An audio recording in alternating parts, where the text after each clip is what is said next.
Wait, I need to go to the bathroom. We're live. Okay. What's up, everybody? It's Boston C17 with my third stream ever. Normally we do free agency and draft, though. However, that's not happening in July and June anymore. So we're doing a bubble preview instead. This time I am still joined with Ben, but we have a new person with us. We have Andrew. Say hello, Andrew. What's up, Boston CS17 fans? Unfortunately, they are both Laker fans, so I am stuck by myself on a Celtics account. But, Ben, how does it feel to be on a legendary Boston C17 live stream again? It's amazing. You got to question this guy's choices, man. He's bringing two Lakers fans here. Everyone else told me no. He must have more confidence in his ability to defend, the East. We'll get to that later. So, first up, if we're gonna have a bubble live stream, we got to talk about the bubble. So, when you guys first heard the NBA was implementing the bubble, what were your first thoughts? Andrew, you go first. You want me to go first? All right. Well, I actually probably my first thought was, the Simpsons did it again. Like they knew the bubble. No, but I actually thought that it was a great, step towards solving the NBA's problems. And I feel like if done correctly, it actually really was going to work. And I think, as of today, there's no negative tests. I mean, Lou Williams was just eating some chicken wings, but fingers crossed everybody stays healthy. I thought the bubble was a great idea, and I feel like it's great, and even solving coronavirus as or minimizing the spread of it as a whole. So it's a great thing. Ben? Yeah, I mean, I was super excited. I mean, obviously there's a lot of context around what's going on now. There's a very important, social justice movement going on, and a lot of players, that factored into their decision whether or not to go. But just if you put all that aside, I was just super excited to hear that basketball was going to be back. It means a lot to a lot of people. So I'm really excited. When I first heard the bubble was happening, I just read comments on everything, and everyone was concerned that these are professional athletes. They like to hit up a lot of women, and they thought some people were just going to leave the bubble. They were going to ruin it. One person has corona, and then it spreads all throughout the bubble, and no one thought the season would go through, which we'll ask in a little bit. But I was a little skeptical about it, but seeing since July 13th there's been 0 positive tests, I think it's a brilliant idea by Silver. It worked for soccer. It's worked for hockey so far. Hockey is 0 as well. So I think it was a great idea in the end. But is this season going to be completed? Because there's been a lot of family emergencies. Some people have real family emergencies. Mm-hmm. Some just want chicken wings. Well, we shouldn't say that there's a family emergency is family emergency. But that's true. Yeah. But do you guys think that this season will actually finish? Ben, you want to go first on this one?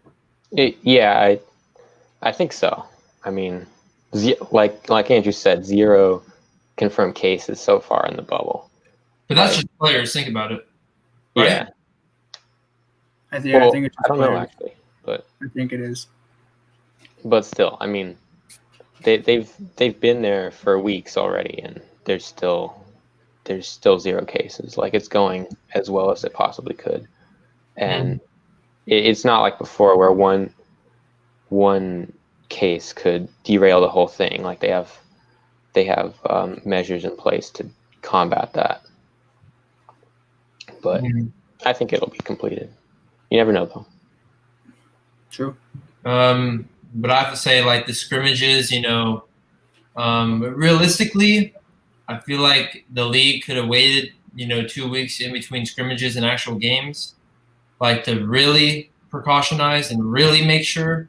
But we'll have to see. I mean, the first scrimmage was July 25th, right?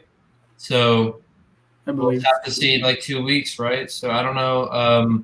I think the season. I think the season will continue, and I really hope it does. But I really also hope that if potential, corona cases emerge, the league does what's right and like focuses that first and stops games and really tries to fix that issue. That's what I feel like. Yeah, I'm kind of on the same page with both of you guys. I think it will be finished in the end.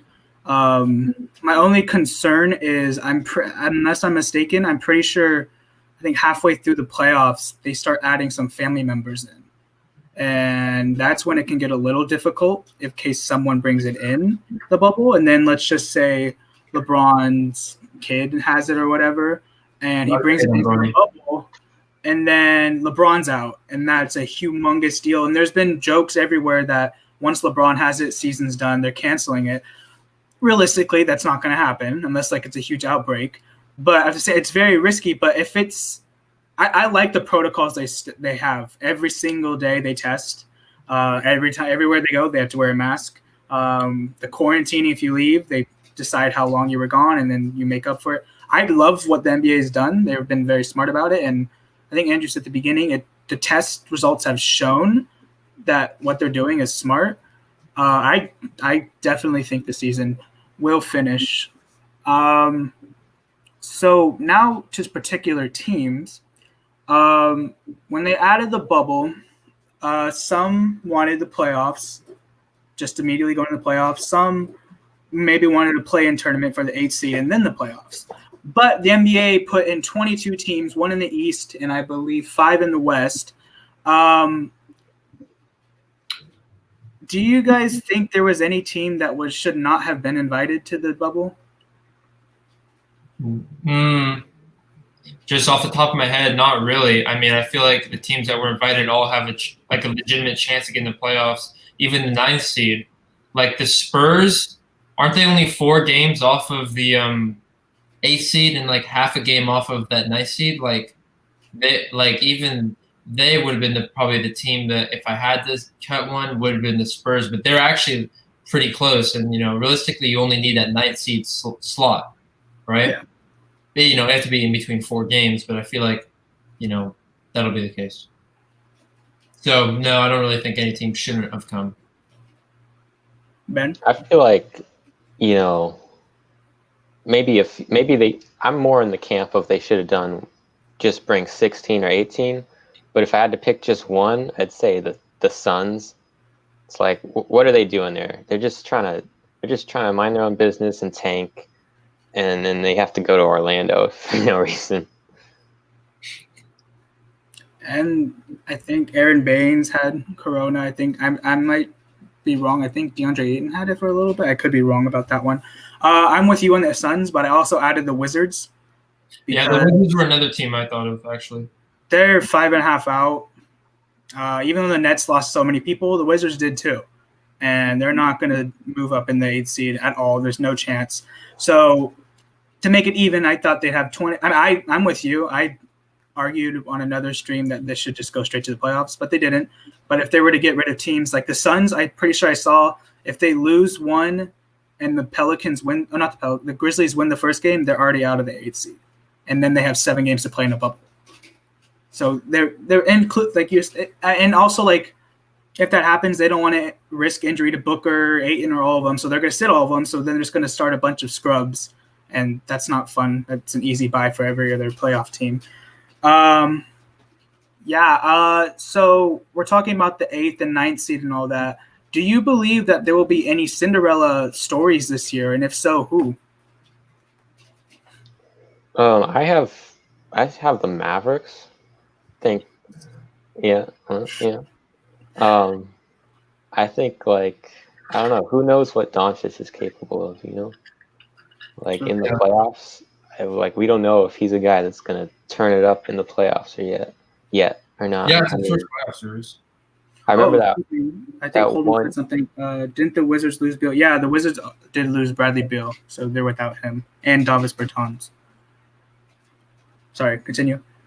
I remember that in Donovan Mitchell's first year, the Jazz they won their first round matchup, and he was like carrying them, and nobody thought that he could do that, but he just turned it up in the playoffs. And I feel like Doncic could be that kind of guy, but he's obviously better now than Mitchell was back then. Mm-hmm.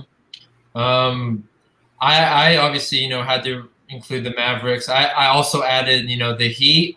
I'm a really big fan of the Miami Heat this year. Like, getting veteran Iguodala or whatever, how you pronounce his last name.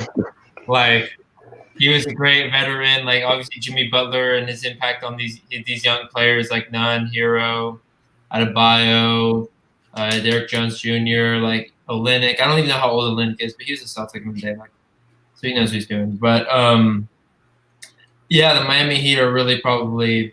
I don't know what seed they are. Are they like the 6th seed? I think currently they're the 5th seed. 4th? Yeah, 4th. You're right. Yeah, 4th. Yeah, I don't even know what seed. I mean, like, depends who they'd have to go against in the first round. Like, I feel like they probably would be able to beat 76ers, right? Or is it 76ers Celtics? Right now, they're slated to face the Pacers, I believe. Yeah. Oh, yeah. I mean, they can easily beat the Pacers. But another team that I have Cinderella story is the Pacers. But I have a lot of Cinderella teams. Like, the Pacers have always been a decent team. Like, I mean, Victor Oladipo is in the bubble, but if he's not going to get paid for not playing, I feel like that's the whole thing. Like, I don't know. Like, another team, like, I have like 3 more, but I'll just say one more. The Portland Trailblazers. Like, I feel like that's my team. That's my slot for the 8th seed after the play-in tournament. The Portland Trailblazers, like, I feel like they have experience and they have leadership. Did Damian literally get injured in the bubble? Or am I? No, Eric Gordon got injured yesterday. I believe that's the only injury. Yeah. Okay. Yeah. So I could be wrong. I don't know. No. Yeah. But I feel like the Portland would not easily, but possibly be able to even beat the Lakers in the first round and Cinderella. Okay, show. Even though I am a Lakers fan, but that's interesting.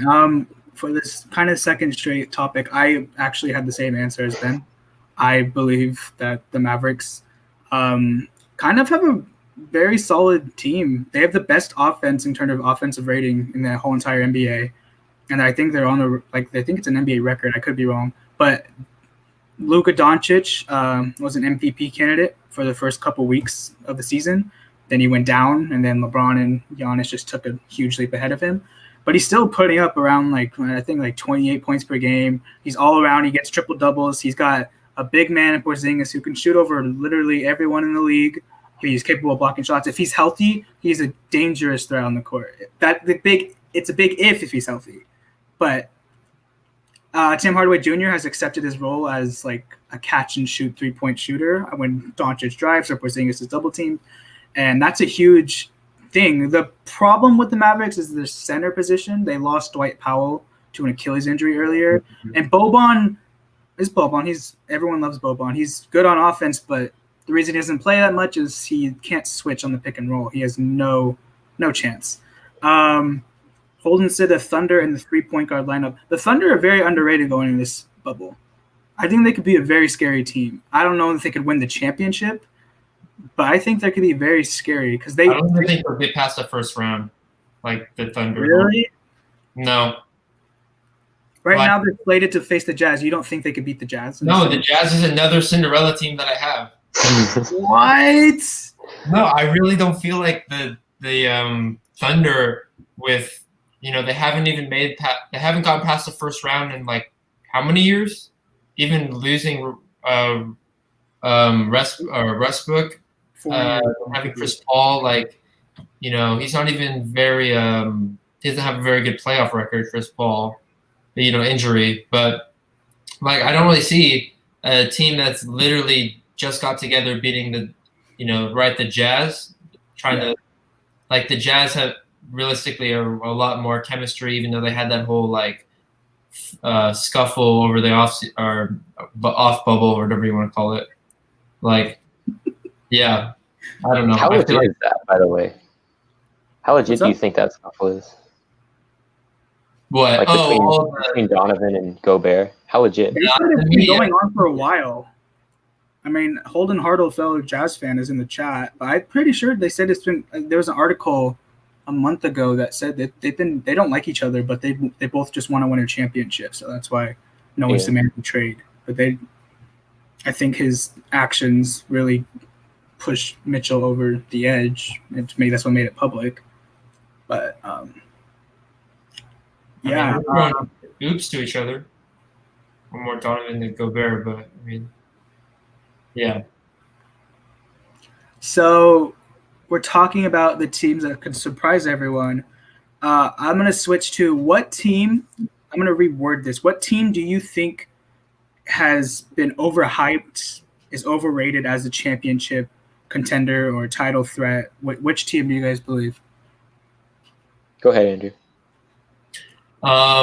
Like, as far as championship teams, the Rockets, they're a team that people are saying, or not people, but, well, I'm not going to say people, but I actually have to say people. A lot of people think the Rockets are like championship, like that's their height is a championship this bubble. Like, I actually think they possibly could, quote, like sneak out of the West, but I was watching the scrimmages, and Russell Westbrook really doesn't seem like he's the same person he was when the season left off. They're shooting the ball actually pretty well during the scrimmages. I feel like they're just overhyped. I don't feel like that small ball lineup isn't like. I don't feel like there's any way they could beat a team like the Lakers with AD. Even the Clippers with, the centerpieces they have, or Montrezl Harrell in particular. Like, I don't know. Just, yeah. That's one team. For me, this is a team that in the beginning of the season I was really scared about. Like, I saw their acquisitions, and I was like, this is going to be the best team in the league. And then when it actually came time to play, they didn't look like the best team in the league, and that's the Clippers. Kawhi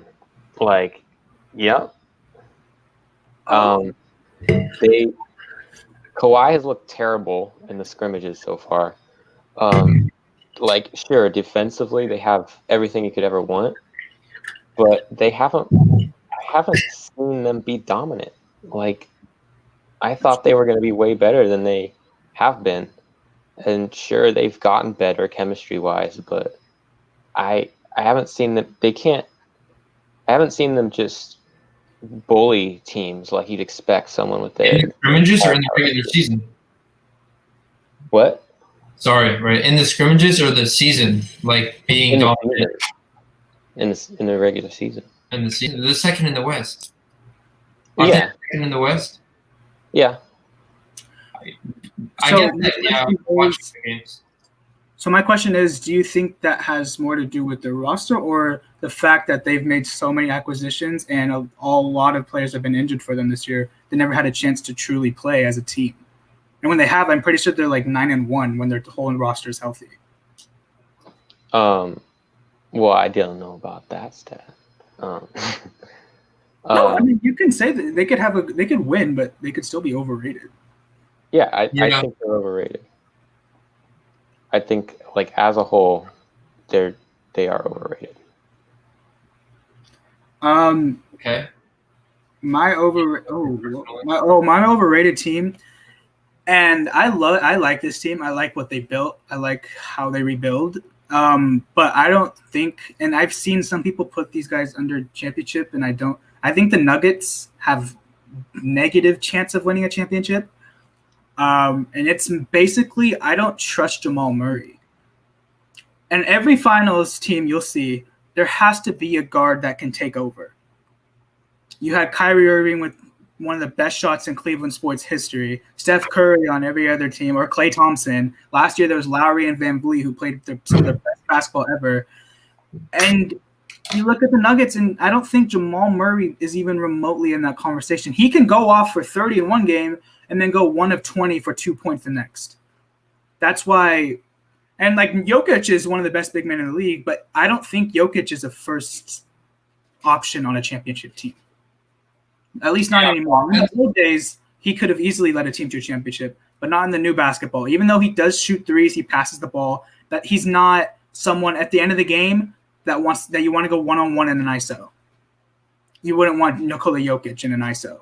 That's my point. So I don't think I like the way they rebuilt. They drafted well. They made smart trades.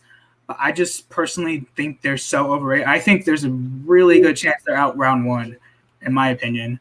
And I think yesterday they finally got like some guy back, and they finally have their full roster. They haven't had their full roster for this bubble until like yesterday, so that could also play a factor. And the script, like if you think about it, like the script,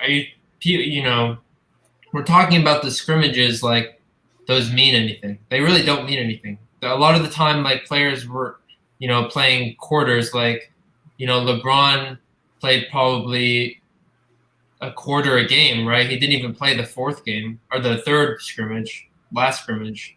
Like these aren't the full teams, the scrimmage teams. They're not even close to the full teams. Yeah, you can always take those games with a grain of salt.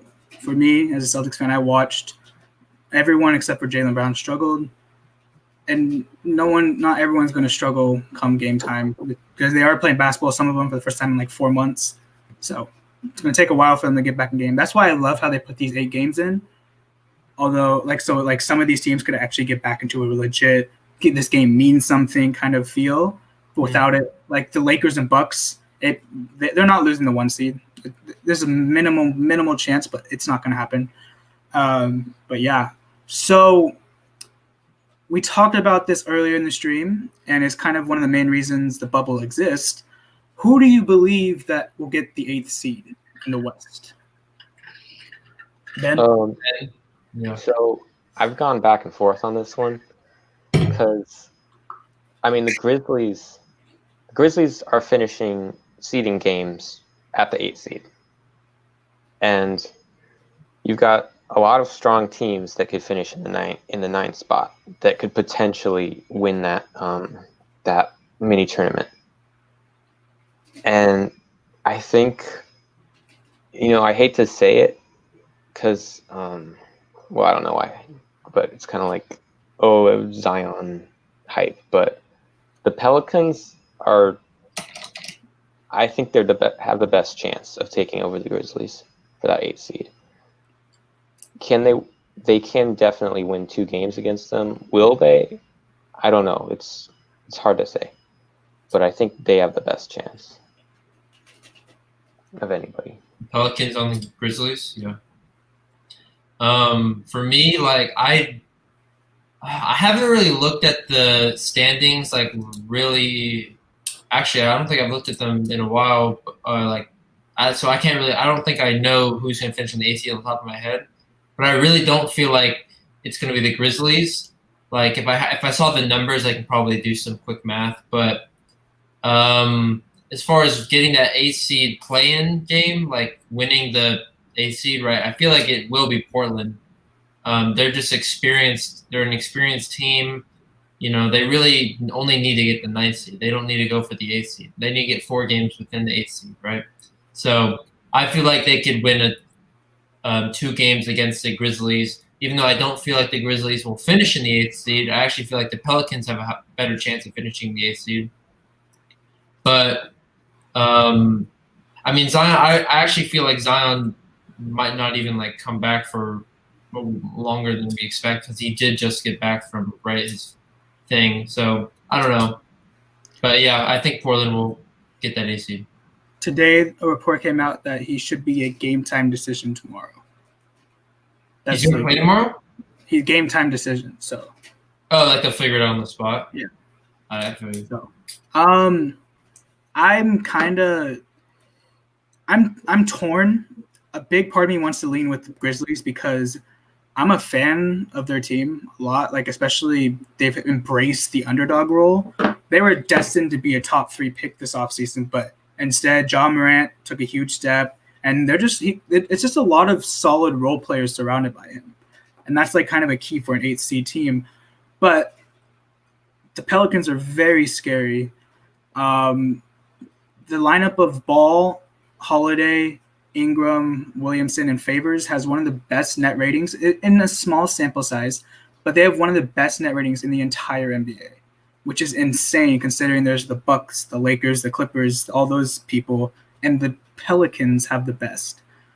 So with health, again, health's a key factor for all these teams, but especially the Pelicans, they're scary. I think if they get the 8 seed, they can give the Lakers a run. I don't think they can beat the Lakers, but they can give them a run they'll take a couple games because they're a scary team.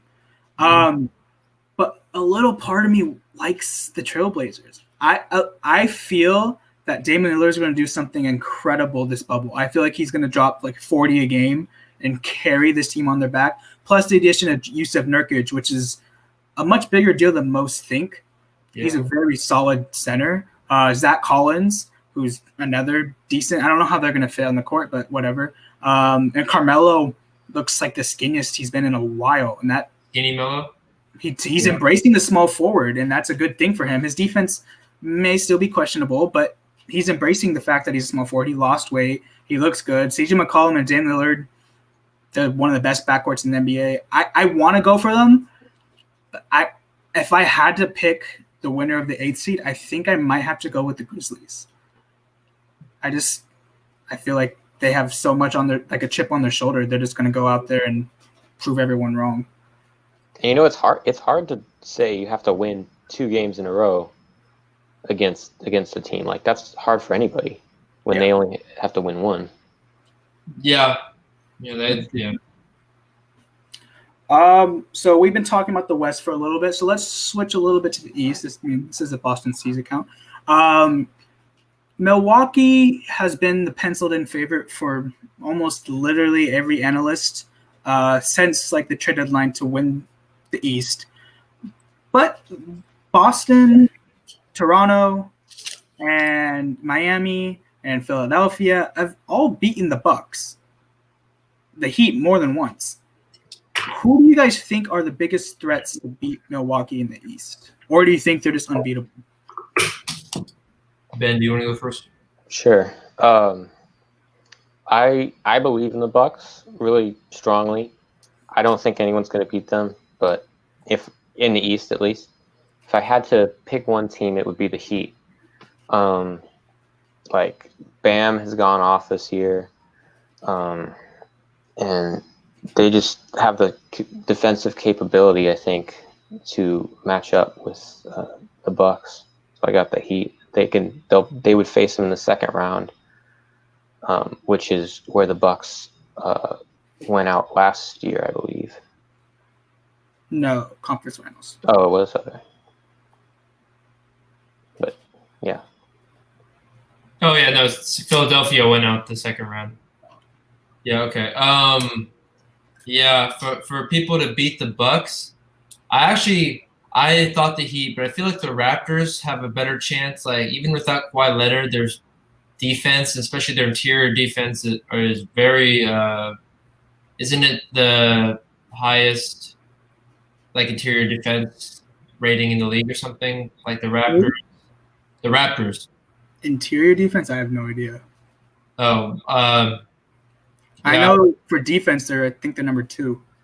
Yeah, well, 1, 2. Like the Raptors, really good at defense. I mean, Pascal Siakam, like,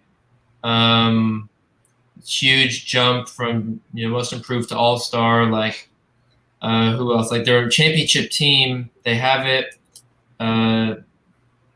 Yeah, I feel like they can just stop Giannis from driving to the paint and force them at the 3, shooting the 3, I should say.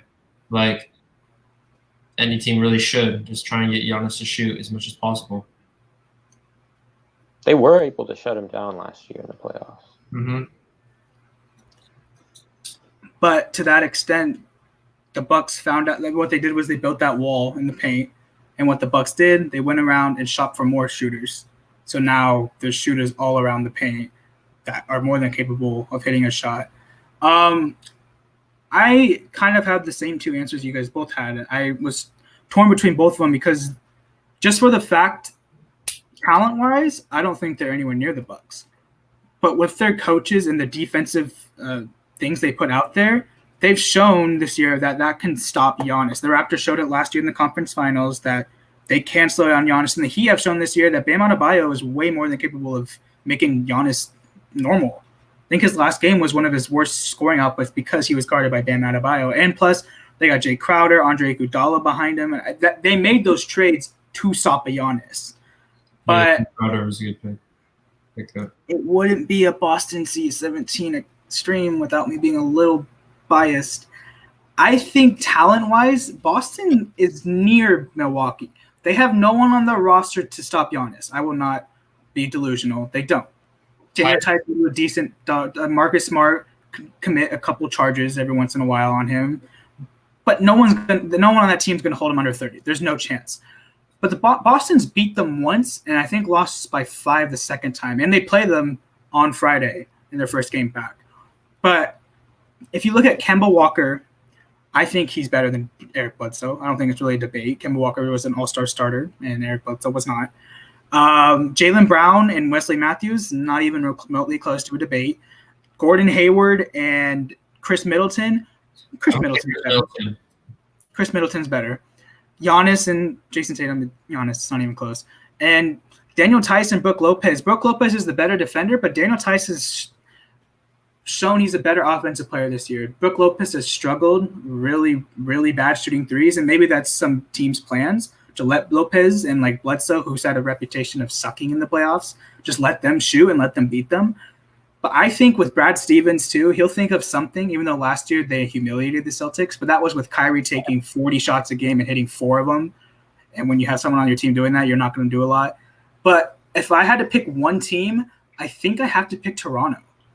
I like their coaching staff. As much as there are rivals, I hate to say it, I like what Toronto's built, and I think they're sneaky finals favorites, in my opinion. I feel like they have the team to do it, and given the situation, they could easily do it. Any other comments? First the bubble, weren't they? Yep. I think they arrived like 3 or 2 weeks earlier than everybody else. So definitely have a practice. And some argue this team's a lot better than the one that won the championship last year. So, wait, I have a question. What are the major differences between this year and last year? Like Toronto? Between Toronto. I think they developed a defensive-minded thing. Instead of last year, the way they built their team last year, it kind of was in preparation for when Kawhi left. With load management, he missed like 27 games last year. And sneakily, they were like trying to make some game plans for when he's actually gone the next year. And little do you know, he leaves, and they picked up right where they left off. They went on, I think, a 13-game winning streak at one point, which is the longest in the NBA this year. And they're just defensive minded. They have one of the best defensive teams in the league. Pascal Siakam, you said, took an all-star leap. Kyle Lowry is actually putting out really good numbers compared to last year. Fred VanVleet is finally making the leap most people expected. OG Anunoby is one of the best perimeter small forwards in the league. And their 1-2 combo of Gasol and Ibaka is one of the best defensive centered combos in the entire NBA. So they're just steep. And everyone, and Terrence Davis, I forgot those guys, undrafted free agents. They even have, Chris Boucher. He plays he's like the G League MVP. He's pretty good at They developed their players really well, and that's what makes this team better than last. They've spent a lot less money, but they have better players this year because they accepted the role and they've ran away with it. Yeah. I don't think you can say they're better than last year. I don't think you can say that without Kawhi Leonard. Like, I know they're super deep, but okay. I mean, I'm not saying they're better. I'm saying some people believe they're better because they have a better record than they did last year at this time. I think you're right. In the playoffs, I would rather have Kawhi Leonard on my team than OG Anunoby. But yeah. So we had a conversation about Eastern Conference real quick, but we're going to go to probably what's most likely going to be the conference finals for the Western Conference and going to be the most talk about conference finals in a long time. In a theoretical Los Angeles conference finals, who do you got, how many games, and why? Well, be prepared. I am ready to argue bad. Like, I don't know what to say. No, the Lakers will definitely not beat the Clippers in foe. Will probably be more. I could reasonably see 6. I would still take the Lakers, but I could see 6 to 7 games. I really don't see 5 games. Like, you know what I mean? Like the Clippers can easily win more than 2. Like 2. No matter what, this is not going 4 or 5 for either team. There's no way. Exactly. Like I would say, I can easily see a game like 6 just ended in 6. You know, LeBron. You know, obviously his tendency is to want to go to Game 7 to try and stack up more points in the playoffs because I know his strategy. But no, I think the Lakers in 6 is what's going to happen. Can I ask why? Why? I really don't see the Clippers being able to find a solution for Anthony Davis. I mean, Montrezl Harrell, he's really good in the paint. I mean, definitely one of the better centers and defensive players in the league. Like, but Anthony Davis, he's literally inhuman. He had that Men in Black. Remember, he had a Men in Black ad where he literally blocks it from half court. That's as close as I've seen to real life as Anthony Davis is. I've never seen him play in real life, but also like LeBron, the amount of just traction he has on the floor. I will admit the perimeter. So it's going to go from like Kawhi to Paul George to Patrick Beverley. Like you cannot score on that, even though like Lou Will, he just wants to get in there too for no reason. Like you cannot score one-on-one with that or trying to score the ball. I mean, you really have to pass to Anthony Davis and have him try and take a greater step in the playoffs. Ben? I'm going to say Lakers in 6 as well. Look, we could go back and forth about the matchups. But, I know I'm biased, but we'll just see what happens. That's what I'm going to say. I know I'm biased, but the Clippers are not going to beat us in the playoffs. They won't. Daniel? So, the unbiased way, the Lakers are only going to go as far as Anthony Davis and LeBron take them. That's fair. True. Kyle Kuzma is not saving the Lakers from a championship. JaVale might, but not Kuzma. JaVale is set up by LeBron 99% of the time. That's my point. LeBron and AD are going to score or be responsible for at least 90% of their points this season. I would definitely say that as well. That. And the loss of Avery Bradley, people thought, okay, whatever, it's just a guard. It's a huge loss. Avery Bradley plays really good defense, especially against the opposing guard. And you have Caldwell Pope and all that, but they're not as fast as Avery Bradley. They can't keep up with the fast point guards, although it's Patrick Beverley and Reggie Jackson. You don't really have to game plan that hard. But you have Lou Williams, who is very tricky. He's just an off-brand Caruso. Like, what are you talking about? Lou Will is not special. What do you mean? He's like 36 man of the year. He's the greatest. He's 20 points. But Ben didn't want to do this, but I'm going to do this. Point guard, if all were healthy, we got Patrick Beverley, and on paper, it technically would be like Danny Green. I personally would rather have Patrick Beverley on his team, in my opinion. It's a toss-up. Beverly is a different kind of defender than Danny Green. Danny Green's a solid defender. Beverly's a pest. Mm-hmm. He goes around all the court, and Green's just a really solid defender. Then we go to shooting guard. Paul George and Kentavious Caldwell-Pope. Dude, when you said earlier, Daniel, sorry to interrupt, but when you said earlier who should not be invited to the bubble, I literally was just Caldwell-Pope. I wasn't thinking of teams. I was thinking more players, but I literally, Caldwell-Pope is not the. Yeah, I was going to say he's not going to – he may start, but he's not going to be the one who gets most of the minutes there. I think Caruso is going to get a lot of minutes. Okay. Let's do that then. Paul George and Alex Caruso. Okay, well, that's no argument. Like, Caruso, like, are you serious?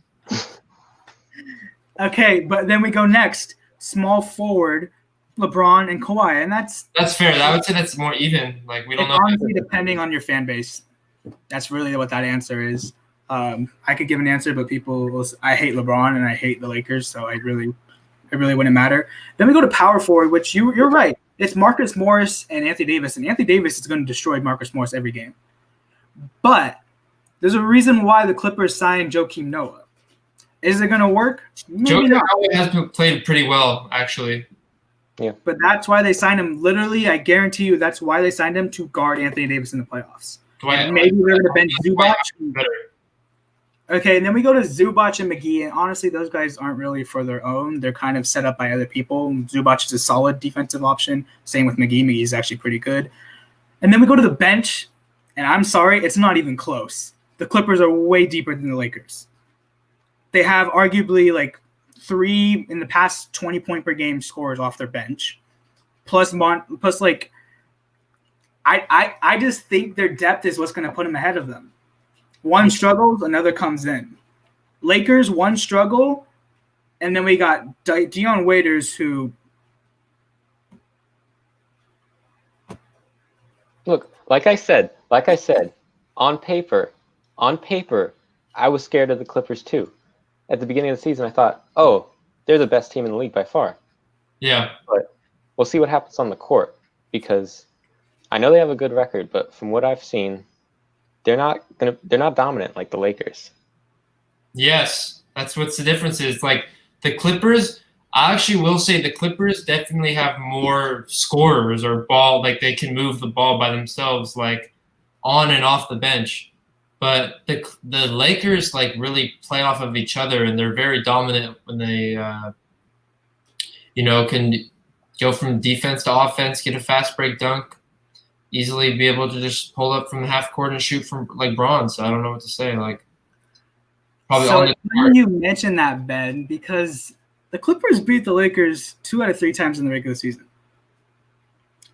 And in the regular season, LeBron, I believe he's averaging 20 points per game on like 35% shooting, which is awful. And I think Kawhi has shown, especially on Christmas, he can lock down LeBron and outplay LeBron. Technically, any player on any night can outplay anybody else, but Kawhi's shown that he's ready, and he proved last year that he can lead a team to a championship by himself. On one leg, he won a championship. Underrated. That team is definitely underrated. Some consider an asterisk because the Warriors were missing like 3 players in the final game, but the Raptors earned that championship in the end. They beat Milwaukee. They beat Philadelphia. They won that championship. It's just a bad, unfortunate situation that Boogie was hurt for a little bit, and then KD was hurt, and Steph was hurt. But I don't know. I'll take this to the grave. The Clippers are winning the series. I don't know if it's going 6 or 7, but I don't think there's any way the Lakers win the championship or this series. Put my money on that. Have you watched any Lakers game? I watched J.R. Smith go off the other day, but that's when none of the starters were playing, and I mean some bench stars had to score. Okay, yeah. I actually distinctly remember watching those Clipper-Laker matchups, and you have to really think about kind of like those matchups don't really mean as much as you think, because the first game of the season last year was that Clippers-Lakers. That's the first game of the season. I'm pretty sure that was between 3 points, wasn't it? That first game, I think the Clippers blew them out. I could be wrong, but I'm pretty sure the Clippers blew them out. Yeah, I remember being sad that day, so it probably wasn't. LeBron struggled. He watched. It must have been the Christmas game that I'm thinking of. That was like that one was close. Yeah. Yeah, actually, no, I think because whatever the pest name is, he got that My block. boy Pat Bev locked up LeBron. Yeah, but whatever. But that third, the third matchup, like the Lakers, that was when LeBron played defense. That was also was that before or after the Bucks, the Clippers? That was after, wasn't it? The recent game? No, the last game of the season. The last was there was a Lakers-Bucks, Lakers-Clippers. I'm pretty sure. I don't know. They played the Clippers, I think, after the Bucks. I don't think it matters, anyways. But LeBron, that was the game where LeBron played against Kawhi Leonard. He was playing defense on Kawhi Leonard and on, I don't think Paul George, but he and he also offense-wise too. He just outscored Kawhi like in that final game. So I don't really know. Like I understand what you're saying about how the Clippers have that good like depth, but the Lakers I feel like really have that experience and that dominance like that the Clippers just are lacking.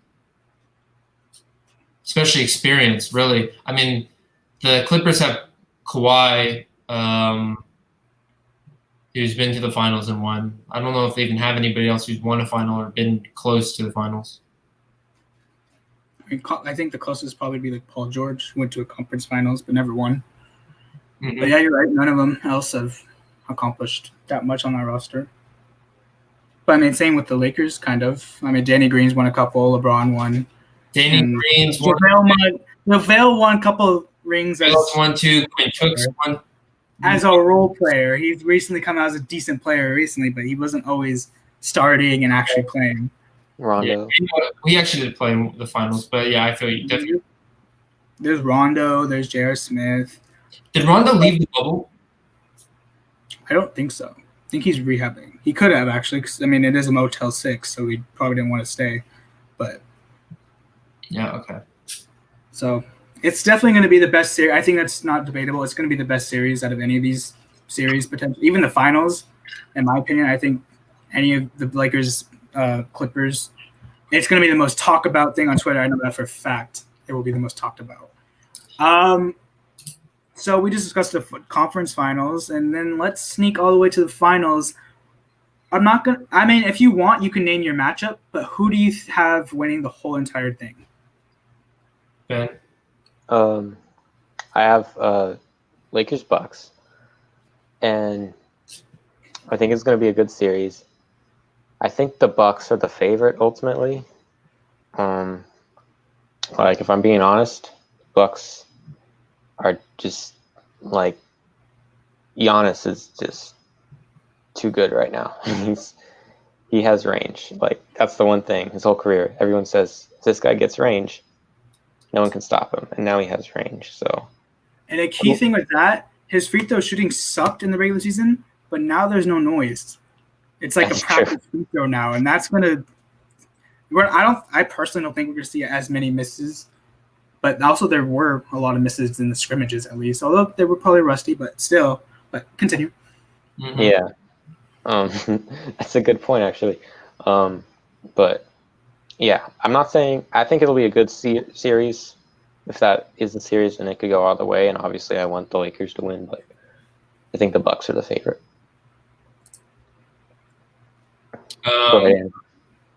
Sorry, what? Yeah, I just said go ahead. All right, yeah. So I actually do also think Bucks-Lakers. Like I feel like it's destiny for this season to end in a Bucks-Lakers matchup, the king against the Greek Freak. But yeah, obviously, like I really want the Lakers to win, but I don't know. The Bucks are very scary. Like if I was going to look at it like as just a basketball fan, the Bucks have a lot of, good ball movement and a lot of good, defensive mindset, and they convert, anything into a bucket. So as a basketball fan, like watching the Bucks play and watching Giannis dominate, like that's a great team. But I got, Lake Show all the way. You know what I mean? Lakers in boat. You're not serious. No. Okay. I want to say the Lakers, though. I still want to say the Lakers in 7. LeBron, bro, he's built different. I think no matter what, if it's Milwaukee and either Los Angeles team, it's going to be a good finals. But I'm going to say something a little different than you guys. I'm going to go with the Clippers and Raptors finals. Oh, Raptors. That'd be cool. That'd be pretty cool. Like Kawhi, yeah.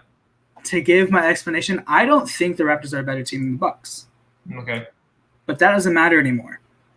Because as I pointed out, for any of these series, any of them, there is no home court advantage. You're playing a game on a neutral site. There are no fans booing you. There are no fans cheering you. Just a bunch of people on the bench maybe trying to heckle you or whatever. but you're all by yourself. And honestly, I think that benefits the Raptors so much because, like I said, they have a bunch of undrafted free agents making huge impacts on their team. And when you go into the league, for everybody, it's hard going on the road and then going through the tunnel, and then you hear some stuff thrown at you, and it sometimes throws you off your game and whatever. But now it's just quiet. And I think the Raptors, like we said earlier, they came to the bubble before anybody. They prepared before anybody. I think they are ready to prove everyone wrong that you guys thought last year was a fluke. It's not. Here we go. We're going to show you we could beat the Bucks again. We could beat one-year Los Angeles teams, whether it's the Lakers or the Clippers. But I think the Clippers would beat the Raptors in the finals. Okay. Dude, I'm a big fan of the Clippers. Sorry, Ben, but I am. I like That's okay. what they have done as a franchise, from trading their star Blake Griffin to people like, why are you doing that? What happened? To 2 years later building this super team.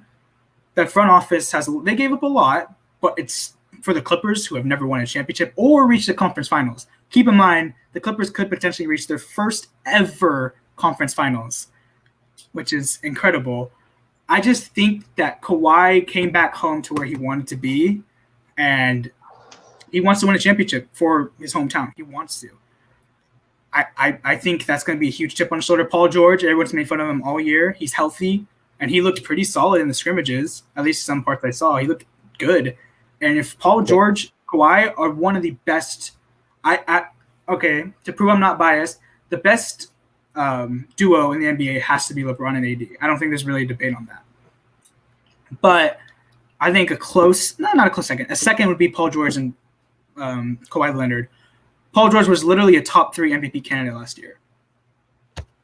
And people forget that because he was hurt most of the year, and he's also taken a backseat to Kawhi Leonard. And Kawhi Leonard is a reigning finals MVP who literally carried a team with one leg to an NBA championship for a team that's never won a championship.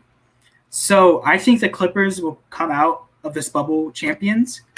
But to be honest, there's a part of me that thinks there's going to be a team that none of us expected is going to sneak through everybody and win this, just because this is such a weird situation that hopefully we never have to go through again. Although there's been talks that if things are keeping up the way they are, it's probably going to be the exact same thing next year. But I think we're going to see a weird winner this year. And I feel like this, we're not talking about baseball, but I feel like the same thing might happen for baseball. Just that one team that stays the healthiest is the team that's going to win the championship. Because right now, who's the healthiest? The Celtics. So the healthiest, isn't it the Raptors still? Yeah. So they all year, and they put up that amazing record. Now all their players are healthy, which is scary. So, okay. Whether it's the Lakers win the championship or the Clippers, someone's going to win the championship. My question is, would you guys consider this season's champion to have an asterisk next to it? It's a very serious topic amongst everyone with all these sports leagues. Well, these championships, should these championship counts? Because they're not really true seasons. What do you guys think? Go ahead, Aaron. So I think the season will not have an asterisk. Like, we've seen shortened seasons before. Was it 1999? There's a 50, like Tim Duncan and the Spurs, like that was a 50 game season, right? Or what? Oh wait, no, not. I'm dumb. Wasn't that 2011? Where was the season that it was a shortened season?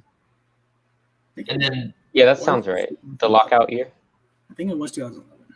2011, yeah. So and people still talk about that Spurs win like it was nothing. I mean, or not that it was nothing, but it was the same. Like, I don't think this season will have an asterisk because of the regular season being shortened. Like, we've had multiple regular seasons being shortened.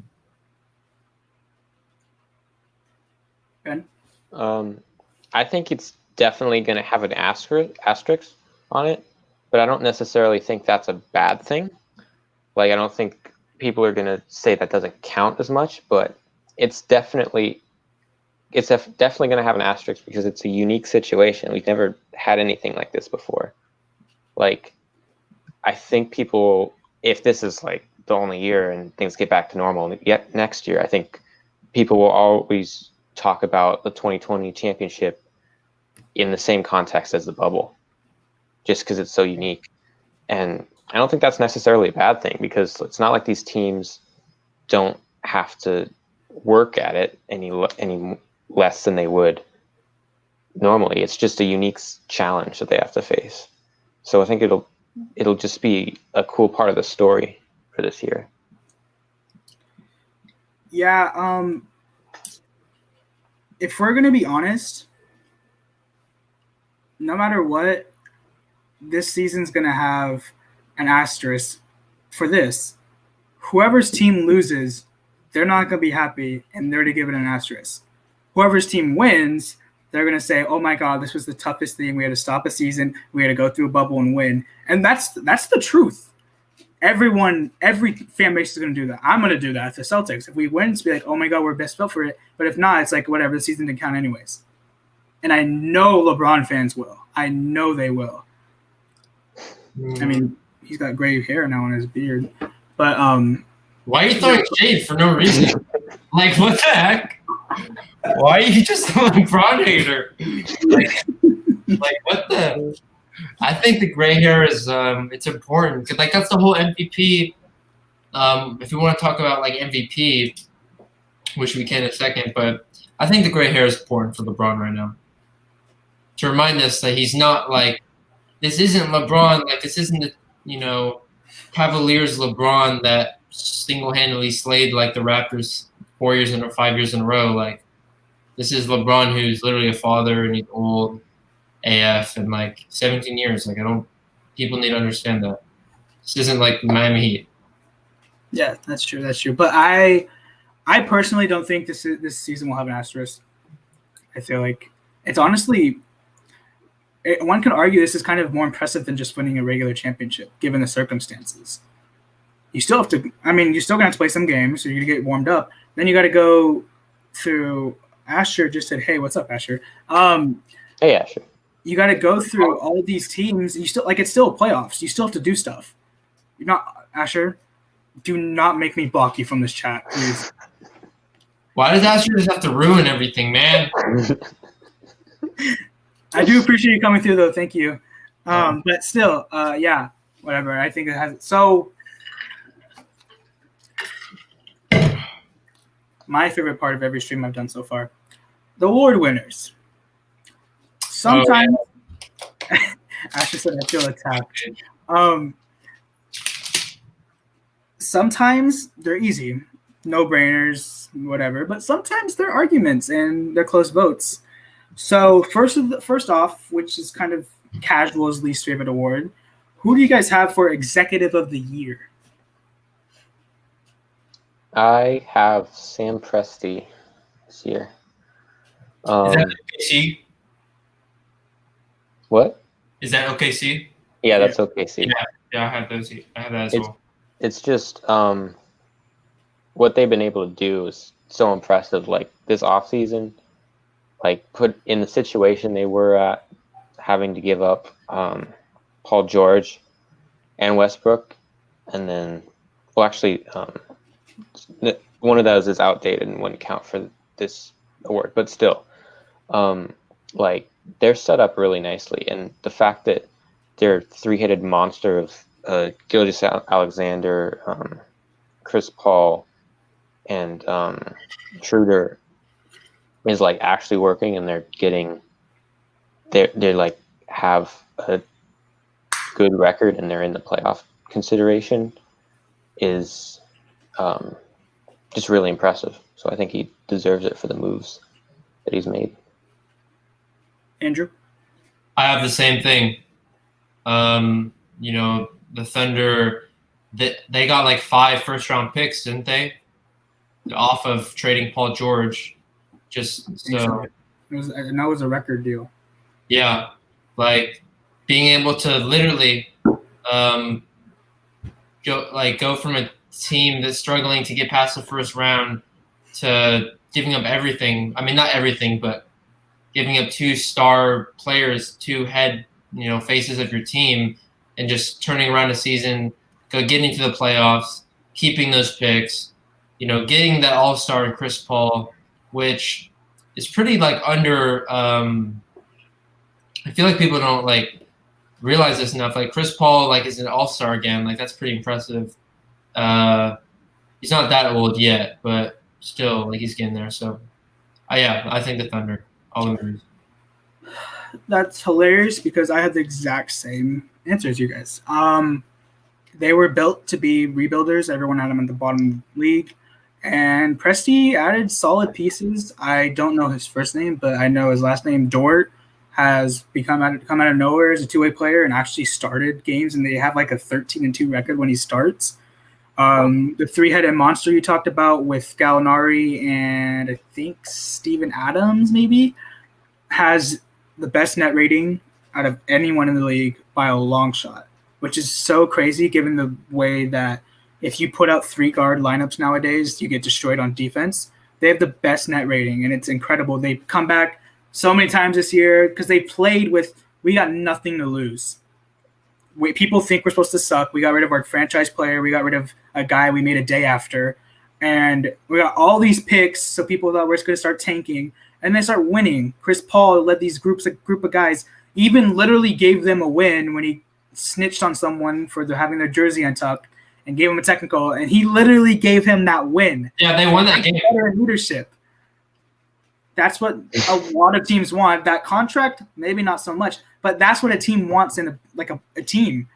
So I think what he built was incredible. Gallinari's a solid player. Gilgeous-Alexander's going to be a star in the next 5 years. He's going to be every year all-star. He's a really good player. I think it's kind of not even close that he's executive of the year. So the next award, Sixth Man of the Year. Who you got and why? So I feel like it's between Montrezl Harrell and Dennis Schroeder. Oh, also Lou Will. You got to throw him. You probably have to throw him always. Like, yeah. But I want to say Montrezl Harrell, like over anybody else. Like Montrezl Harrell, he was in the talks of it last year. He really has emerged as like that bench star for the Clippers, and I feel like he's going to be there a lot, for the Clippers for many years, right? And I feel like this year he really is the Clippers' sixth man. I feel like he stepped up, trying to elevate himself above, not maybe above, but with Lou Will and with Patrick Beverley, right? So. Yeah, I think Montrezl Harrell is the sixth man. Real quick, Asher said sixth man of the year, Andrew Hall. Hey, that's a real one. Hold on. Oh, God. I have a feeling he's going to bring out his coach's award or his most improved. Yeah. So, as like, I wouldn't say sixth man. I actually started this year, but definitely have the experience of going from zero to hero, if you will. So, yeah, I appreciate that. Look what you did, Asher. Hi, Christina. Thank you for watching, unlike most people. Asher, please be careful talking to my sister. Ben, your picks. So, if the sixth man is a Clipper this year, I'm not mad. Let's just say that. I have Lou Williams. Like, as much as I've hated on the Clippers, I'm a fan of Lou Williams. I just like how he plays. And he just, like, that drifting jump shot is just so unique. So I'm a big fan of him. I think he's underrated overall. He could win sixth man every year, honestly. So he's my pick, but if it's Montrezl Harrell, I'm not mad. So I'm on the opposite side. I actually have Dennis Schroeder winning it. I think he's been better than all of them this year. He is putting up 19 points per game off the bench, literally almost 20 points off the bench. Montrezl Harrell is Christina, thank you. I know my face is beautiful. Montrezl Harrell is solid, but I don't think he's sixth man of the year, like not potential, but like I know it's probably gonna be him, Lou Will, and Dennis Schroeder for the finalist.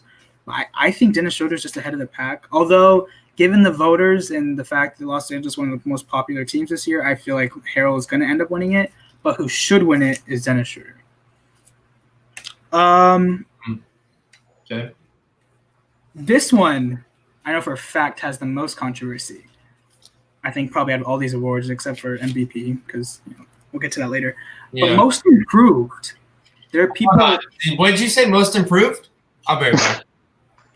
Oh no. There are people arguing, multiple people, and people are like, people who aren't even finalists are like, these guys should be. I've heard Jason Tatum. Okay, sorry. You just blocked the text with your finger. Oh, my bad. It says most improved. Andrew with the trophies, Asher Money said. I've only won one. Admiral Alpaca, thank you for the subscription. I appreciate that. Daniel, do you want to continue your most improved? Sorry. Unless you guys want me to start. Oh, I thought you were talking about. I'll go ahead. My most improved is Brandon Ingram. And some are arguing about Adebayo, some are arguing Jason Tatum, and I, as a Celtics fan, don't even think he should be a finalist.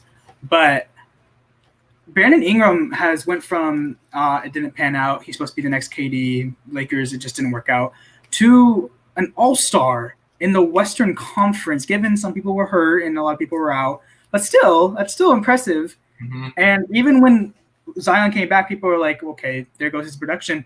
He kept his production. He kept on going. And I think he went from he's putting up bad points on a terrible team to actually putting up points on the team that's trying to win. So I think it's an easy choice, but you guys might have different opinions. I have Brandon Ingram as well. But I mean, I think it's between Adebayo and Ingram, and I'll just say that Adebayo's become a great player, but Brandon Ingram's the guy who can actually lead your team right now. Like he can be the best player on a playoff team right now,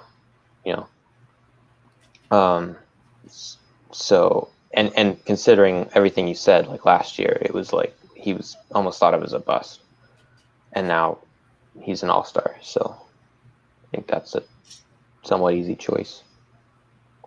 I actually was really leaning towards Ingram, but when you said Bam, Ingram, and Tatum, I actually feel like it will be Bam, Ingram, and Luka.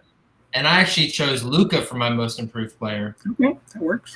Hold on, because most improved Luka. This is his second year in the season. I really wanted him to be an all-star last year. He was top 2 in voting, of course, but rookie rules almost. Like Blake Griffin was the last rookie all-star. So, he went from rookie to kind of leading. He wasn't leading, but he was definitely a part of the MVP discussion until he injured his. I think it was his hand, but I don't remember. But he was injured.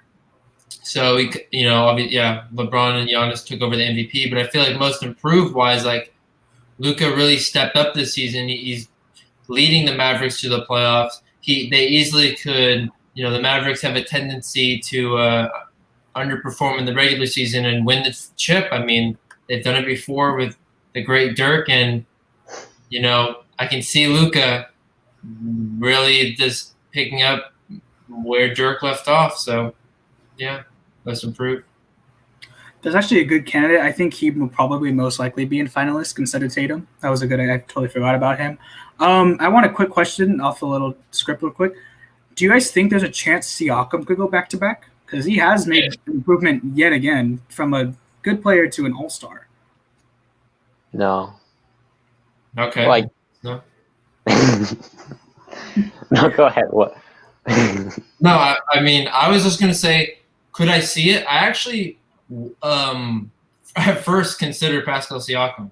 But no, I feel like he was that dog in the playoffs last year. So I feel like if he about how much he improved.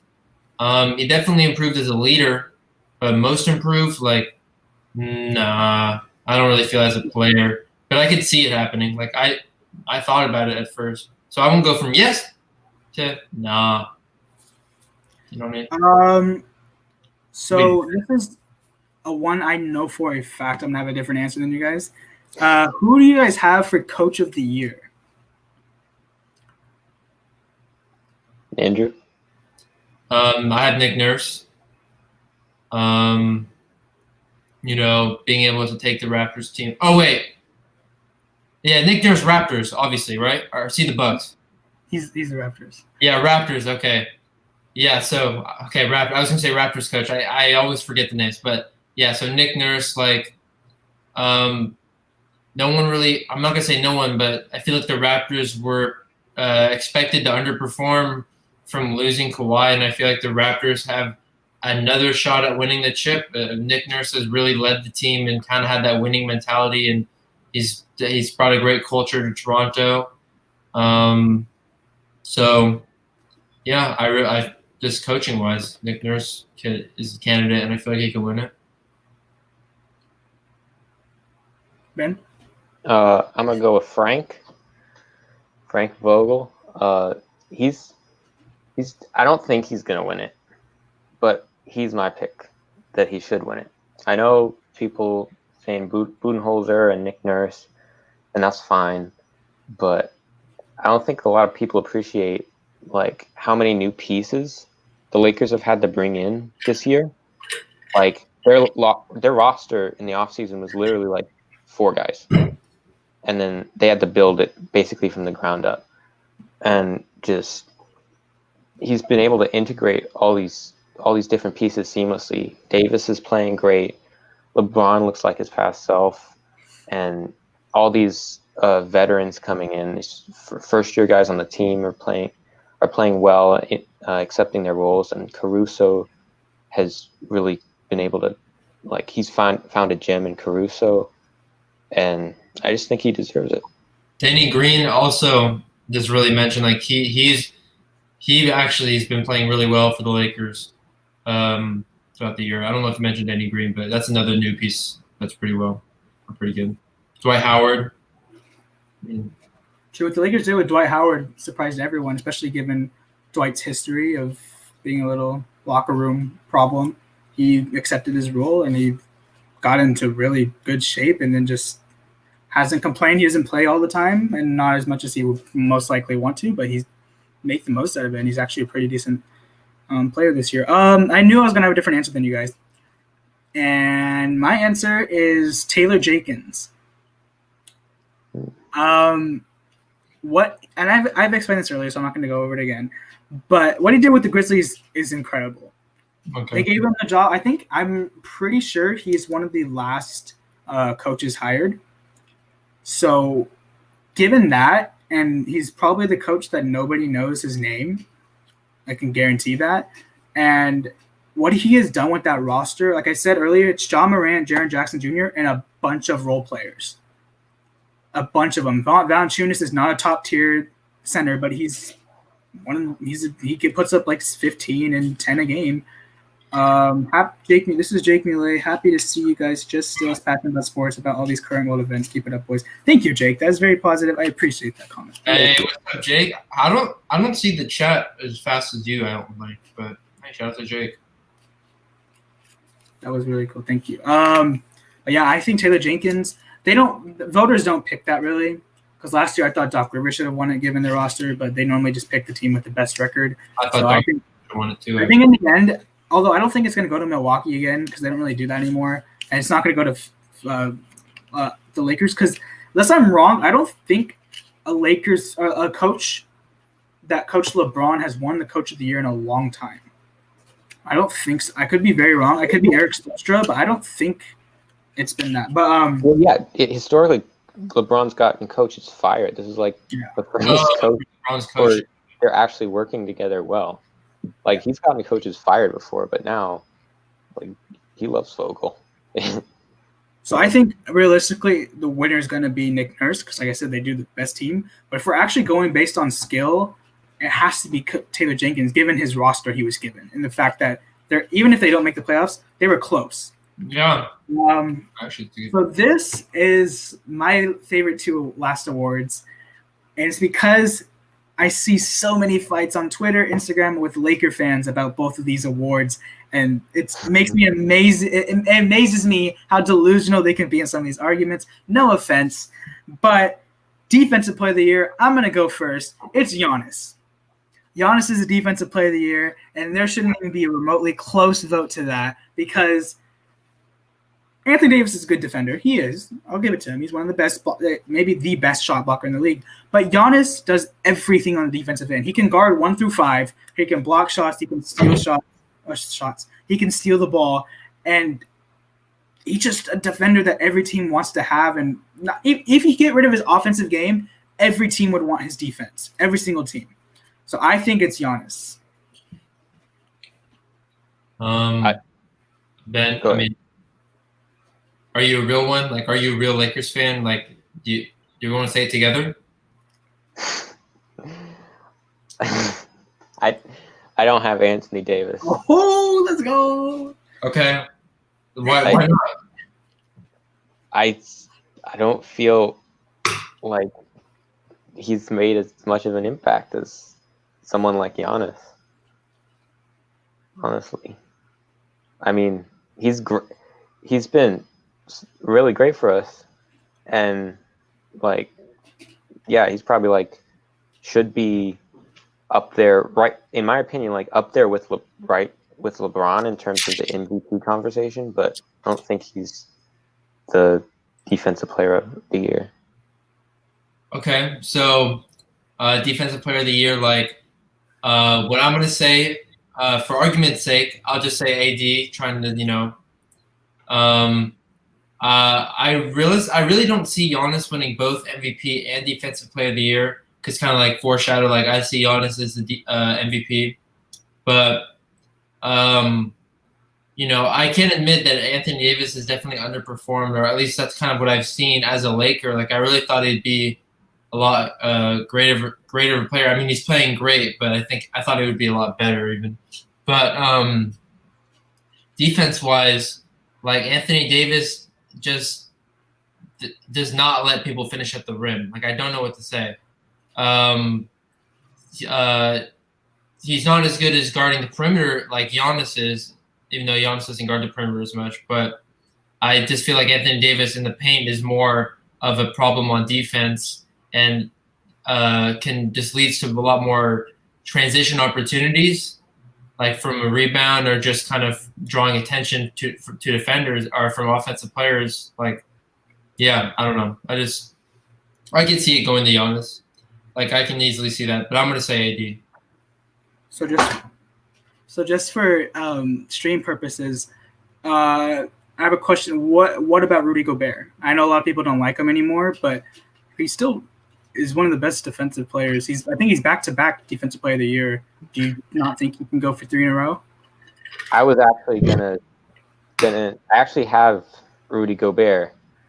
I don't know if he'll win because, like you said, people don't like him very much now. But he's the guy. Like I mentioned, Lou Williams could win 6th Man of the Year every year. Rudy Gobert could be Defensive Player of the Year every year. Like I feel like he's just, if you take the past like 4 years, he's the best defensive player in the game. And so he might have a chance. I could also see Anthony Davis winning it because, not that I don't really think he deserves it, but I feel like people aren't going to want to pick Gobert because of what has happened with him with the how he handled the coronavirus, and they're going to be hesitant to pick Giannis because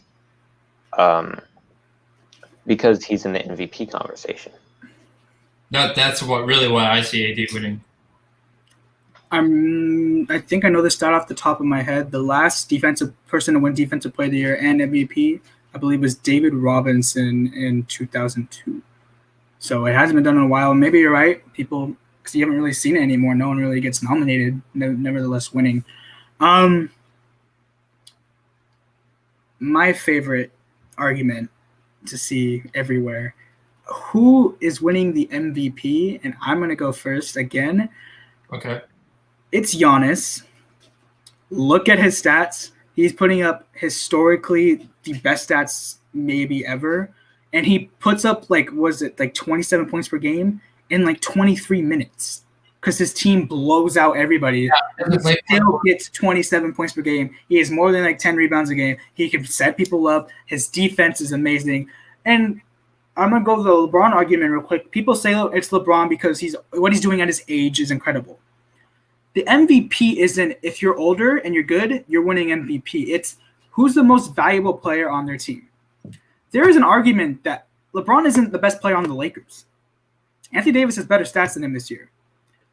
Of course, there are these Bron fans that would argue that to their grave, saying LeBron over everybody, Anthony Davis, whatever. He's made by LeBron. But Giannis, if you put Giannis off the Bucks, they're a borderline playoff team. If you put LeBron off the Lakers, they're a borderline playoff team. But they have Anthony Davis, who's carried them to a lot of their wins this year. The Bucks have Chris Middleton, who is not a bad player. The way I said that, it sounded like he's not bad, but he is not an Anthony Davis. Giannis doesn't have that help that LeBron does. So given Giannis's limited resources, limited playing time, and the stats he puts up, I think it's a no-brainer that he should be MVP. I agree with Daniel, but Ben, do you have anything different or no? I have Giannis as well. I was about to freaking throw down something different. As much as I'm a diehard Laker fan, but I'll admit I used to be a LeBron hater, and even now he's not my favorite player on that team, and I actually agree with you that Anthony Davis is probably better than him. Although, come on, Ben. If you take into account his leadership qualities, I would say he's probably more valuable for the team. But I think Anthony Davis is a better player, and so yeah, I'll admit that I'm not the biggest LeBron fan, despite being a Laker fan. I wasn't even happy when he came. I respect LeBron so much for what he's done off the court and for the game, but I just, for some reason, as a kid, he was the person I loved to hate in basketball. So I think there's still a little bit of that left in me. But yeah, besides all that, for everything Daniel said, Giannis is the MVP. He's balled out. Okay. First off, very disappointed in Ben hating on LeBron so much. Okay, I agree with the Giannis MVP. Because you can't take away from Giannis's year, literally his season just from improving on an already MVP. Last year, Giannis couldn't even shoot the ball and he won MVP. It was pretty close to him and James Harden, but I don't know. So, but I feel a more interesting debate is why is Ben such a hater? So first off, LeBron is the best player on the Lakers, and there's no argument. Anthony Davis as a Laker is not Anthony Davis as a Pelican. I'm gonna Anthony Davis Laker. He the offensive wise is definitely not the talent that Pelicans AD was, but I have to admit, having LeBron on the court, it limits the amount of defenders that AD gets, and that gives him more opportunities to score. But I really feel like AD's just I don't know. I really had more expectation for him as a Laker. I don't feel like he's lived up to it. Okay, so 2 years ago, we added LeBron. Our record improved by 8 games, something like that. This year we add Anthony Davis, and we go from missing the playoffs to being the 1 seed. Okay, but you pretend Anthony Davis isn't also getting rid of your young core. LeBron living in LA for a year, getting kind of relative with the system and kind of how the Lakers organization almost works. I mean, picking up pieces that the Lakers didn't have in that 2019 season. No Jared Dudley. No, I'm just joking. No, they didn't have like Danny Green, super underrated Laker. Avery Bradley, unfortunately, he's on the bubble. He was an added piece. Okay, right. I keep that it was on 19. Obviously, Anthony Davis added piece. Caruso just being a better player. Like these are the Lakers. Like kind of like they're definitely different teams, 19 and 20. But I feel like it's not the 80s. The 80s not the reason 2020 is the better team, and I still think LeBron's a better player. But I can see people saying 80. Like so I'm not for both of your sides. We got to remember in last year, not this current season, last year, LeBron missed like 19 games. And they went from, I think, the 4th seed like all the way down to like the 10th seed. Yeah, I watched that Christmas game. It's horrible. But at the same time, when he came back, he still didn't do that much for them. They still like just treaded water, average, and then just dropped.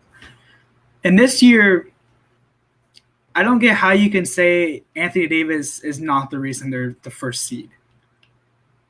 I think if they return, okay, I can see it. All right, you're right. If they kept the same, if they just kept the package and they still added Danny Green and all of those. They just kept Lonzo, Brandon Ingram, and Josh Hart. Do you think that they would have the same record? Definitely not.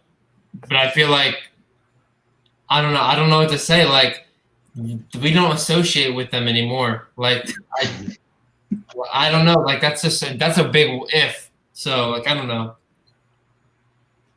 Even though I do associate with Lonzo, like definitely gonna get a Pelican Lonzo jersey. Don't really care about I forgot his name. He was number 3 on the Lakers. Josh Hart. Like who? Josh Hart. Yeah. Also number 7. I'm pretty sure. Like he kind of had 2 jerseys, but yeah, whatever. So I have a surprise last thing for you guys. Given that this is a Boston Celtics account, but also giving your Laker fans, in your unbiased opinion, what do you guys think the ceiling is for the Celtics, and what do you guys think the floor is for the Celtics? If you want, I could go first. I think you should close it. So, okay. Ben, do you want to go first? I'll take the first question, if there is another one. Okay. The ceiling's probably make it to the finals, get into a really good series with an LA team, and come close to a championship. The floor is probably, let's see, who's their first round matchup? As of right now, it would be the 76ers. Although they do have the easiest schedule, so they probably are going to move up, but right now it is the Sixers. It's possible. Probably the floor is they face the Sixers and they get ousted in the first round, and they're not going to get swept. 5 games is probably the worst I could see. Yeah, that's actually interesting. Well, I didn't know you meant as like the team like outside of this year, but if just looking in the bubble, highest. I agree with Ben. Like I'm not going to say championship level roof. I'll say realistically conference finals. I could see finals, and I can even see a championship. But and I actually agree as well. Losing the first round of the playoffs against the Sixers could be the floor. But if they're not, who would they be against if they're not the Sixers?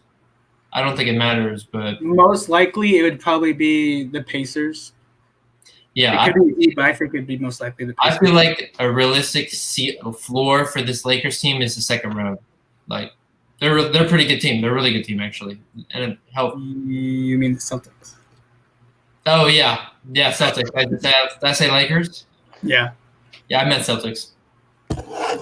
Well, I kind of agree with you guys. I think they're sailing. I'm debating if it's a win of a championship. I think they could very well make the finals if Giannis struggles. I think that the Bucks are their biggest competition, and I'll get to why in a little bit. to making the finals. I think they're better than any other team in the East. But their floor is a nightmare situation that I know some fellow Celtics fans think that since they've had 4 months off and Kemba's knee is still getting treated like it's hurt. But they keep on insisting he's okay, but he's had minutes restrictions in the one game I believe he played. He sat out multiple practices. He sat out 2 of the 3 scrimmages games. And if his knee's out, this Boston team's going nowhere. Oh, Hayward's leaving too. Right? Hayward's leaving. I'll answer that in a little bit. And there's also a real chance that Tatum just goes cold again. Because I love Tatum. I think he's trying to get up in that top tier of basketball. He's not there yet. But also, he's very inefficient. He can drop 30 on like 10 of 26 shooting, which isn't terrible, but it's definitely not what you want from your star player. Jalen Brown has looked solid, so I'm very excited to see what he's capable of. And most think that he's probably going to be the best Celtics player. Smart didn't look that good. Tice, I think, can be a huge X factor. I think he is the X factor. Gordon Hayward, I don't know if I'm going to do an off-season stream. I might, but I think my friends will be gone, so maybe not. So I'm saying it now. I don't think there's any way he opts out. Given the financial situation in the NBA, $34 million for a guy who's averaging like 17 points per game, I think that's kind of impossible to leave on the table because there's no way he's ever getting that contract again, even if he just puts up 20, because that's not what the NBA is now. They're probably going to hand out max deals to stars now. They're not going to give it out like they have been recently to just a bunch of players because the finances are going to go down. Some teams' salary caps are going to go up. So not salary caps, the taxes are going to go up. So then that you're going to see maybe a bunch of teams trade players that you would have never thought because now the finances are down. They're going to have to because some owners don't want to pay tax. Mm-hmm. So it's going to be very interesting offseason. That's why I'm a little bummed that I'm going to have a stream to do it. The last topic, if you guys have a question to ask, go ahead. I'm talking to you two. The floor is yours. If you're curious about anything, go ahead. When do you think the next season? What's your best guess as to when it would start next season? I think it's trending towards Christmas would be opening day. I heard that the league wants to do December 1st, but I'm pretty sure I saw if the team makes the finals and goes to a game 7, it's like 40 days of off season. And one can argue they basically had 4 months off, but still, NBA players and the Players Association are not going to want to have 45 days off and then play a whole season again. So I think that they will start on December. I think no matter what, it's going to be December. It's either December 1st or December 25th is the answer. Okay. I actually think I was going to say the 25th as well, like Christmas Day game. I don't really know the timetable as well because I'm not really sure when that Game 7 finals would take place, and I don't really have a calendar on me. I think it's October 18th, I believe, would be the final game. Okay, I mean then I could easily see like June, a June NBA season, like literally just trying to restart the entire season of the NBA, like trying to do a whole 180 like future games. I don't know. I can see that happening. So give them 8 months off? I mean, dude, we don't know what's happening with this pandemic. No, I know. I'm interested. I can easily see like the entire just season of the NBA kind of switching from like I don't know seasons as well as they should. Not season sports, but seasons like winter, fall, and all that. So I don't know when it would be, but I could see them actually like trying to switch that schedule around because of this. But I don't know. Yeah, I feel like Christmas is a realistic date. I'm actually leaning more towards Andrew. I don't think it's going to come back quick. I don't think it'll be June, but like I was thinking like February, March. Like I don't think you can give these guys that short of an off season, and also they'd have to prepare like a whole nother bubble likely. I mean, we don't know what's going to happen, but I mean, the draft too is it's what. kind of looking. Yeah, you have to go through a whole offseason, a whole draft. Free agency. Like, I don't think they can have an offseason in 40 days. Like, I just don't think that's feasible for the league. So the question you asked was very good because that's the problem. No one knows because they could start in February, March, but there's a reason all 4 sports leagues are separated. Baseball starts in February and Super Bowl's in February. And if there's opening day the same day as the Super Bowl, no one's going to want to watch the opening day when there's a Super Bowl on. Yeah, no. And then baseball fans who love baseball more than basketball, there's not a lot of them, but there are some diehards. Okay. They would rather watch baseball, and that's what this is all about, viewership. That's what gives them money. So that's why they have these schedules different. That's why basketball's with hockey, because a lot of people in America probably want to watch basketball over hockey. But, yeah, it's a very good question. No one knows. No one can guess and some sports leagues are going to be changed forever because, like you said, this is something that they didn't expect. And maybe next season, I've heard that maybe there's a 60-game season. So then they could go the next season after that. They can go back to the 82 starting in October. Yeah, that's a good fix too. So, Andrew, do you got any questions? It's not on the top of my head. I wish I prepared. I could try to think of some real quick, like NBA. What are your predictions for the 2021 offseason? Like big free agents. Like, isn't Paul George a free agent? Paul George, Kawhi, I think LeBron, Giannis, AD, D-Rose, right? D-Rose is 2021. I don't think you could put D-Rose in that conversation. Come on, dude. You're sleeping on DeRozan. Oh, DeRozan. No, not Derrick Rose. You said D-Rose. Yeah, DeRozan. My bad. I don't think Derrick Rose's contract offseason is 2021, is it? It actually is, yeah. Him and DeRozan has a player option this offseason, which I think you're going to see almost every player option gets picked up this offseason. I'm interested to see the financial impact on it because I can't really predict it now and also I can't predict Giannis. If the Bucks win the championship this year, he's staying. He's definitely staying, yeah, if the Bucks win the championship. There's no way he's leaving. And Kawhi and Paul George, they have player options. If they do something good too, they could opt out and re-sign again. Same with LeBron. Although I heard LeBron's career is going to end when Bronny James gets in, and whatever team drafts him, LeBron's playing with Bronny. I can predict that now. I think he's already said that he's going to do that. It's going to happen. And it's interesting for me to see if teams plan around that. And although it could be like a 41-year-old LeBron, which might not be as useful, but Bronny James looks like a solid prospect. So this league is going to be very interesting in the next couple years to see what they do. And right now they've shown that they're like the premier league in American sports right now. I was going to say, oh yeah, my bad. No, you go ahead. Go ahead. I was going to say, like, kind of going back to the season, like, I can see NBA basketball, and especially how much media and how much like praise they're getting right now for how they're handling the coronavirus. Like, I can see the NBA being the number one sport in the United States and even like globally. Like the United States or basketball, not United States, but basketball is going global for many years now. We're getting like foreign athletes and foreign faces of the league like every year. So yeah, basketball is definitely growing, but unfortunately, like I was gonna say, like I feel like the NBA itself is growing, but contracts and how much money players make, I think is gonna be going down. Like this is probably the height we're gonna see it at for a while.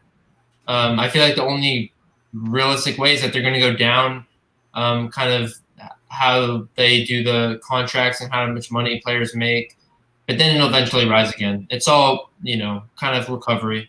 Like you have to recover somehow. Yeah. That made me think, Andrew, that Daniel, when you were talking about the timing of the league, for that to be an issue, there has to be a baseball and a football in the first place, and those have to. That's assuming they're on their normal timelines, which like baseball's not doing a bubble, so That's one of the biggest sports stories right now. And football is a lot different than baseball. You touch each other literally every play, and you're not in a bubble. You travel from place to place, and these guys are going to go across country.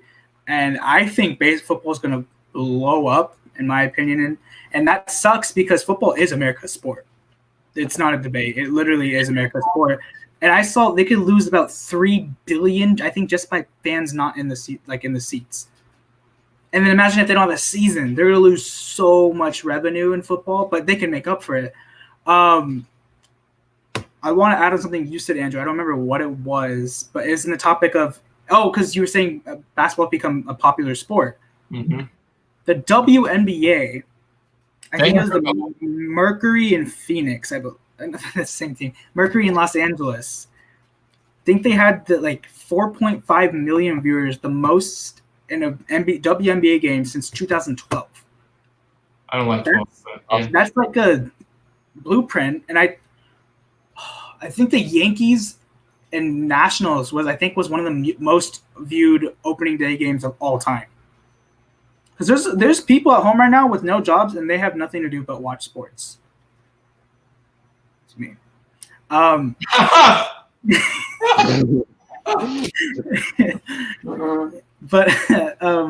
no, but there's really people who just sit there and watch sport. That's literally what they do right now because they are unemployed and they just don't feel safe going back to work. And I'm not going to get into that kind of conversation. Yeah. But it's interesting because they could get a lot of money off this restart by TV revenue. TV revenue is going to be a lot. And that's what a lot of these leagues are going to push for seasons to happen. No matter what, with or without fans, they need money. And TV revenue is most of the money anyways. But yeah, it's gonna be interesting to see what's gonna happen with this league. Yeah, did you guys watch the WNBA game? Like I didn't watch the first one, the Sabrina girl's debut. I didn't. You did? Oh, I did not. Oh, you didn't? Yeah, I don't know how to view it. Like I need to find some Reddit stream or something. But there's some ESPN. If you have ESPN and ABC, they picked. I think they picked up 14 games. This year because of that, because they got a lot of views the first time. So in around 17 hours, the ball will be tipped off for the Pelicans and Jazz. The NBA bubble will start, and we'll see what happens. The Lakers and Clippers follow that night. Whoever watched this stream, thank you for coming in, and also whoever's watching this in the afterlay, I hate you for not watching it live, but thank you for watching it after. You guys can like this video. You guys can subscribe to. I think I have 26 subscribers, and that's kind of sick considering I only have 3 videos. I want to thank Ben and Andrew for taking the time out of their day to join me and discuss this. Hopefully, we might have. I could think about maybe doing an NBA Finals preview stream. I might. I'm going to really try hard to do a free agency and draft stream again, but it's going to be hard given my friends will be in school. So do you guys have any parting words? Ben, as a veteran of the stream.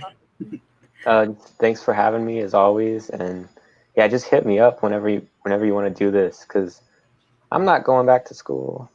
Yeah. Yeah, school. Same here. I mean, I'm still in high school. I'm doing online school for first half of it, or so far, just starting with online school. So are you wearing a blazer? Me? Nah, this is my jacket. I like this jacket. It's actually my dad's jacket. I thought it was a blazer. I saw it right now. I'm like, what? Dude, you bring guns out on the stream. What are you doing?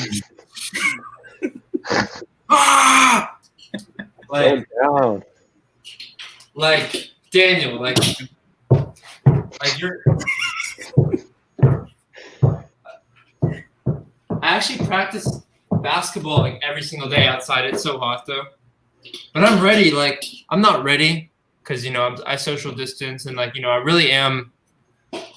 We'll play basketball soon. The Boston CS 17 fans will probably be able to view it pay-per-view. Andrew. Yeah. 4 more days. August Dan. August Danny? Yeah, Scary. I'm scared. Yeah, August Daniel. I'm actually kind of terrified. Yeah, so thank you guys for watching. Thank you guys for helping me out, and have a fun time viewing the bubble. Peace. Peace.